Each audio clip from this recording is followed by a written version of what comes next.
Hey guys, in the previous discussion, we began considering a material behavior that is significantly different from what we have been considering so far.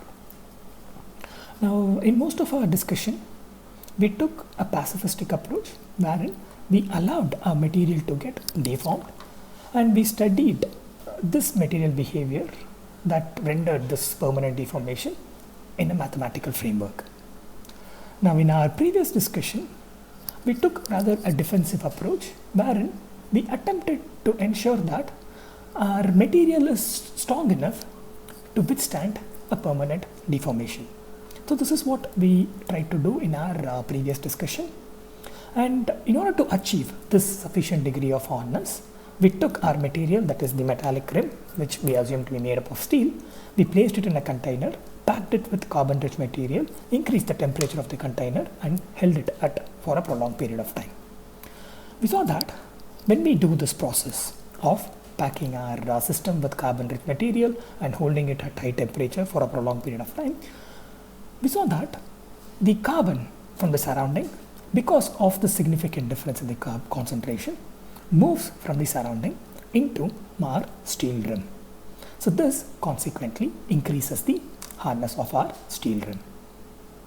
Now the reason why this happens, or what propels this influx of carbon, this movement or this intrusion of carbon into our steel rim, is the difference or the disparity in the concentration as I move along different spatial positions.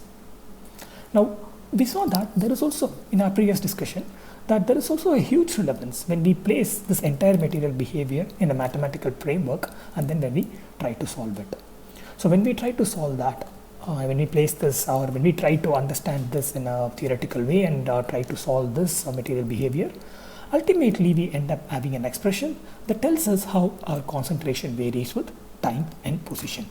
When we have that understanding, this will allow us to plan this entire process of increasing the hardness of our material through packing it with carbon-rich substances. This allows an efficient planning of this entire process. So having studied what happens, or having considered what happens when we do this process, why it happens, and what is how it is relevant or how helpful it is to place it in the mathematical framework, having considered all this, in this lecture what we will try to do is we will begin with the mathematical description of what is happening to my system when I try to increase the hardness of my rim using this process. Now fortunately for us, it has already been done. All we have to understand is what this mathematical framework talks about. Again, what happens to this system when it's expressed in a mathematical framework has already been considered. So it's fortunately we already have an elegant expression that describes what happens to our system. So all we have to do is try to understand what this expression describes. Now, when we talked about why there is this intrusion of carbon from the surrounding to that of our rim, the reason we narrowed down was that there is a difference in the carbon concentration when I consider my surrounding and that of my material. There is a significant difference in the carbon concentration within my material when compared to that of my surrounding. Now this disparity, this difference in the carbon concentration is what is responsible for the influx of carbon. Now this difference in carbon concentration as I move along the different positions of my system can be expressed by considering how my carbon concentration is changing as I change my position. Let me repeat. The reason why there is a movement of carbon in the first place into my steel rim is because when I consider the carbon concentration within my steel rim, when compared to that of my surroundings, there is a significant difference. And in order to reduce this difference in the carbon concentration, the carbon from the carbon-rich surrounding moves into the carbon deficit steel rim. So when I want to rather mathematically describe the reason why there is an influx, when I want to describe it, all I need to consider is how my carbon is changing with respect to my position.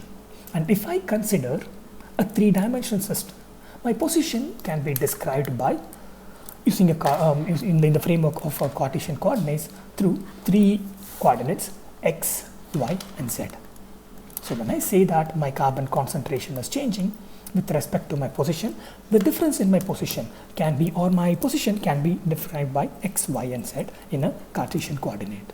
And when I say that the carbon concentration is changing with respect to my position, what I essentially mean by that is, when I change my X, Y, and Z, the correspondingly my concentration is changing. Now, when I want to quantify how my carbon concentration is varying with respect to my position, all I have to do is, I want to understand how my carbon concentration is changing as I move along X, Y, and Z.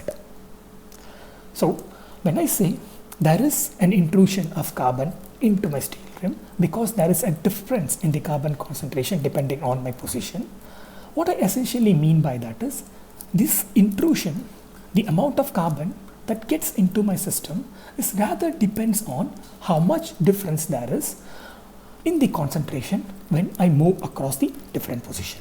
When I have a greater difference in the carbon concentration, in order to reduce this difference in the carbon concentration, there is going to be an introduction of a greater influx of carbon. When on the other hand, there is no difference in carbon concentration, if I begin to move only within my surroundings, let's say from A to B, wherein there is no difference in carbon concentration, ultimately there won't be any flux. So the amount of the carbon that intrudes or that moves into my rim depends on how much difference is my carbon concentration as I move along my spatial position. So if I want to understand how much carbon is moving into my steel rim or into my system, I want to understand how much is the disparity of the carbon concentration as I change my spatial position. Now this difference in the carbon concentration as I change my spatial position can be described as the change in carbon concentration with respect to X, the change in carbon concentration with respect to Y, and the change in carbon concentration with respect to Z. So the amount of carbon that gets into my system depends on how much difference there is in the concentration as I move along the different spatial position. My spatial position, I describe it by X, Y, and Z. So when I want to quantify how much there is a disparity in carbon concentration across the different position, all I need to do is, I want to quantify how my carbon concentration is changing with respect to X, with respect to Y, and with respect to Z, because I'm considering a three-dimensional system. Now this, I can also write it as something like change with respect to X, change with respect to Y, change with respect to Z of my carbon concentration. Now of course, my carbon concentration in the system that I have considered, in the container that I am considering now, is dependent on, or it varies with my position. This is something that we have considered. Now if I have a system where there is no disparity of carbon concentration depending on the position, then this entire change in carbon concentration with respect to X, Y, and Z turns to be 0. So this is when I have a homogeneous system, when there is no disparity or difference in carbon concentration as I move along different positions. But in the system that I have considered, there is a disparity in the carbon concentration as I move along different positions. So therefore, this is non-zero, and this is what governs the amount of carbon that gets into my system, the amount of carbon that gets into my steel rim. And this is what we refer to as the Fick's first law. So what we have expressed in the previous slide as the change in carbon concentration with respect to X, the change in carbon concentration with respect to Y, the change in carbon concentration with respect to Z, this is replaced by a symbol nabla. And when I introduce this nabla symbol besides my C, or my carbon concentration, a spatially varying parameter, what this nabla means is how this spatially varying parameter changes with respect to X, Y, and Z. Now, one other interesting aspect to note in this Fick's first law is there are certain terms that are rather emboldened. You find certain terms in bold form. One term is X. So what we mean by the bold X is, the bold X includes X, Y, and Z. So all the three coordinates of the Cartesian coordinate systems are included in the bold X. And one other bold term that we find is J. So this J is what describes the flux of atoms that gets into my steel rim. The flux of atoms that moves into my system, here in this case, is my steel rim. So this J that describes the flux is written in bold form, not just because it is important and that's the reason the entire equation is rather distinguished, but the reason it is expressed in the bold form is because this operation here, when I'm finding how my carbon concentration is changing with respect to X, Y and Z, this ultimately yields a vector. So when I'm finding out how my carbon concentration is changing with respect to X, with respect to Y and with respect to Z, what ultimately I get is a vector. The way I get a vector from this operation here is I associate each of these terms by the corresponding identity vector. So when I talk about the change in carbon concentration with respect to X, I introduce the identity base that corresponds to my X-axis. And similarly, I introduce the unit vector that corresponds to my Y-axis. And in the same way, for this term, I introduce my unit vector that corresponds to my Z-axis.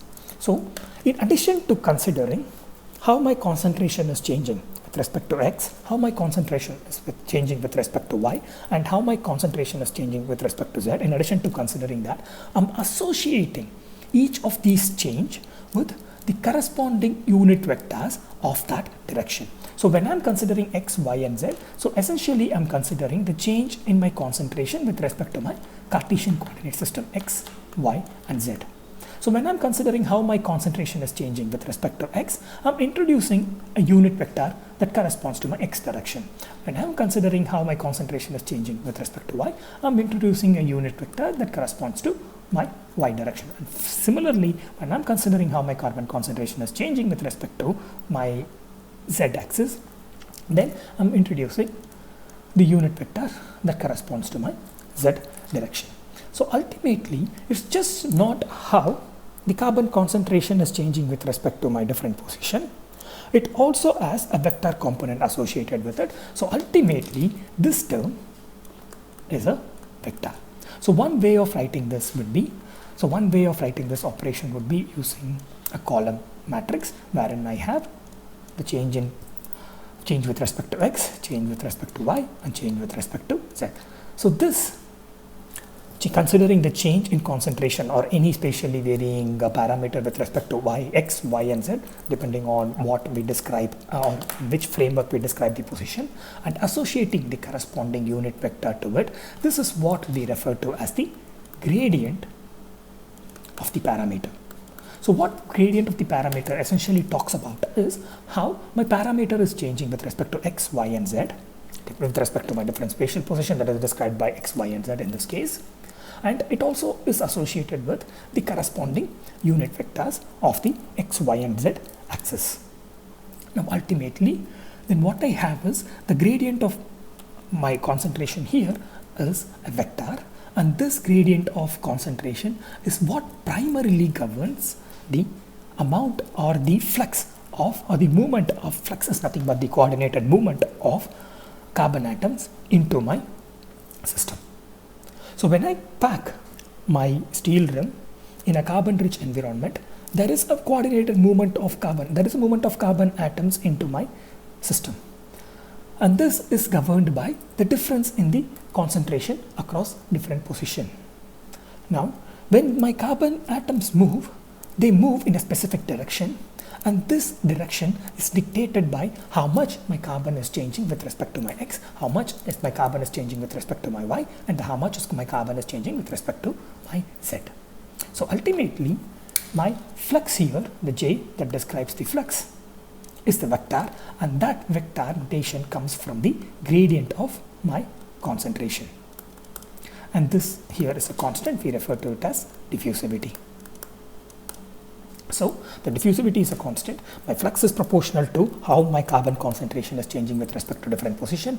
And we are not just considering how the magnitude of it alone, I'm also considering or introducing the direction component to it. It means the flux that is going to get introduced when there is a change in the carbon concentration with respect to my position is going to be along a specific direction.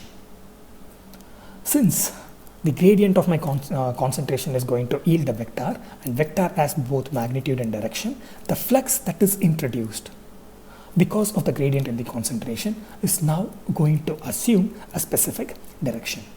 Now what this direction could be?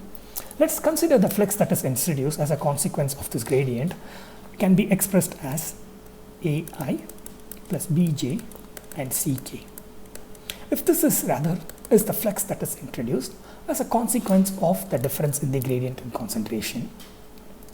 Now, it is possible for us to find out what will be the amount of flux in any other direction. Let's say, if this is the direction of my flux, and in this direction is described by AI, BJ, and CK. Now, it is possible, so this is the direction in which the flux is introduced, and here the A, B, and C, they are ascertained from the gradient in the concentration. Now, it is possible for us to understand how much of this flux will flow in this particular direction, which is given by A prime I, B prime J, and C prime K. So, we already know the direction in which our flux is flowing. We want to ascertain how much of this flux will flow in this direction that is described by A prime I, B prime J, and C prime K. Now, the way we will be able to ascertain that is by projecting this direction onto this. And when we do that, what we essentially find is these coefficient A will always be greater than A prime. The coefficient B will always be greater than B prime, and the coefficient C will always be greater than C prime. So I have a direction in which my flux is flowing. I want to know what will be this flux in another direction that is described by A prime I, B prime J, and C prime K. Now I want to know how much of this is flowing in this particular direction. Now, when I want to know that, all I have to do is project my vector onto this new direction. And when I do that, the A prime and B prime and the C prime that I get will always be less than that of my original A, B, and C.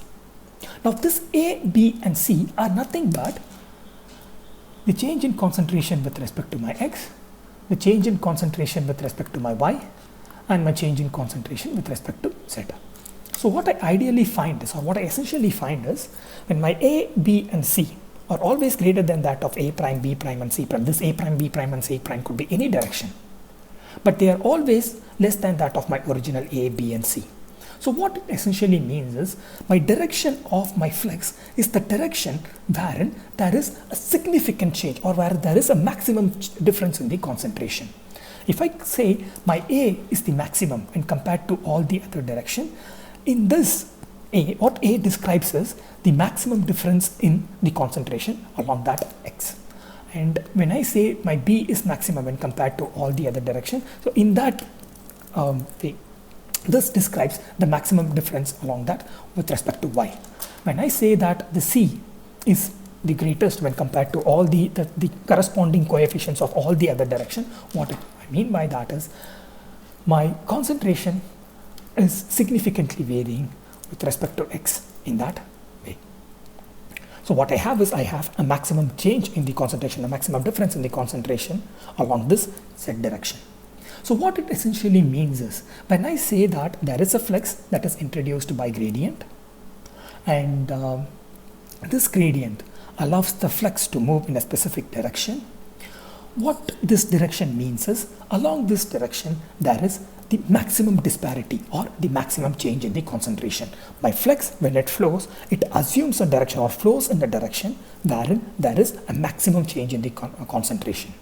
This I know is because when I try to consider any other direction apart from the direction in which my flux is flowing, the corresponding coefficient are less than my original coefficients. And in this case, my coefficients are how my concentration is changing with respect to my x, y, and z.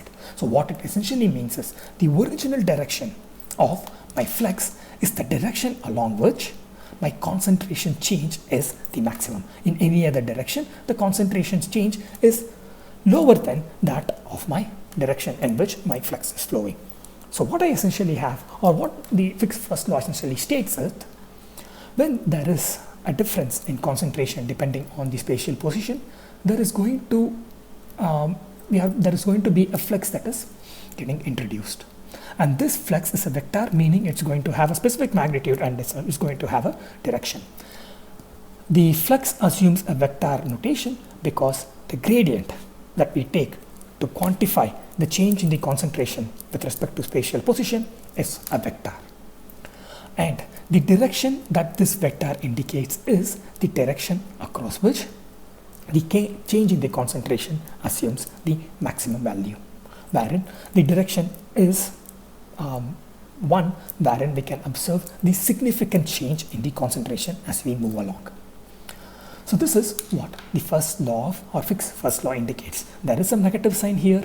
This negative sign is introduced because the flux or the concentration moves from a region of high level to that of a low level, or the flux is introduced from the high concentration to the region of low concentration, and for that reason this negative sign is introduced. So in its entirety, the Fick's first law states that the flux is going to get introduced, the flux is a vector, and this is a vector because this flux depends on the gradient of the concentration. The gradient of the concentration is going to yield as a vector, and the direction associated with the gradient of concentration is the direction wherein the change in concentration is the maximum. Now this gradient or this type of expression, we also find it in we also have Fourier's heat expression, or Fourier's heat law is of the similar form, or it also is founded on the similar form. And also there are several other techniques that are based on this particular feature of the gradient. So when we take a gradient of a parameter that changes with position, ultimately it gives us a direction wherein the parameter changes its maximum. It is going to give us a direction wherein my parameter is going to change its maximum. Now this is also rather the foundation of something called as a gradient descent technique. And moreover, this approach can be adopted for not only concentration but also temperature, but also for any other parameter that changes with position. It could also be your height or latitude. So supposing if you are stuck in a valley and there are several paths for you to take. So if you are stuck in a valley, this is you, and there are several paths for you to take. And each of these paths at each of these positions have different heights. If you take the gradient of the heights with respect to different positions, you will get a direction which is the extremely steep and which you can take to get out of the valley as early as possible. So this is rather this feature of the gradient helps us understand in which direction there is going to be flux, and this all is rather encapsulated in the first law of Fick's. Now in the next section we will consider, or we will complete the Fick's laws, and then we will try to solve them, and we will try to end up with the expression that we are ultimately interested in. So in our discussion we saw that the expression that we are ultimately interested in is this. We want to understand how my concentration is going to change with position and time. This is what we are ultimately interested in. Now we have at least tried to address the first aspect of the movement of carbon. Now we will want to see how my carbon is going to evolve, how my carbon concentration is going to change, and that is encompassed in the completeness in the second law of Fick's, and that we will consider in the subsequent session. Goodbye guys.